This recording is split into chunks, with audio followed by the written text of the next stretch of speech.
चैत्यभूमीचे निर्माते यशवंतराव आंबेडकर यांची 113वी जयंती the Buddhist Society of India आणि वंचित बहुजन आघाडीच्या यांच्या संयुक्त विद्यमाने साजरी करण्यात आली आहे.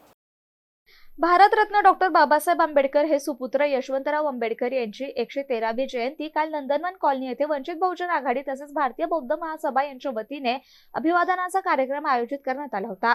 भारतीय बौद्ध महासभेचे छत्रपती संभाजीनगर मध्य शहराध्यक्ष सिद्धार्थ महाविद्यालयाचे उपप्राचार्य प्राध्यापक डॉक्टर शिलवंत गोपनारायण यांनी या कार्यक्रमाचे आयोजन केले होते. तसेच भारतीय बौद्ध महासभेच्या केंद्रीय कार्यकारिणीने आदेशानुसार सूर्यपुत्र यशवंतराव आंबेडकर यांची जयंती देशभरातील प्रत्येक शाखांमध्ये 12 डिसेंबर 2025 ते 31 डिसेंबर 2025 दरम्यान साजरी करण्यात यावी असे आदेश दिलेत, अशी माहिती यावेळी त्यांनी दिली. या कार्यक्रमाला वंचित बहुजन आघाडीचे पदाधिकारी राजू कीर्तने, भारतीय बौद्ध महासभेचे छत्रपती संभाजीनगर महानगर जिल्हाध्यक्ष रमेशदादा बनसोडे, जिल्हा संघटक चंद्रकांत लहाने, रोहित शिंदे, भीमराज सरदार आणि दाभाडे बंधू आदी भीम बुद्ध अनुयायी उपस्थित होते.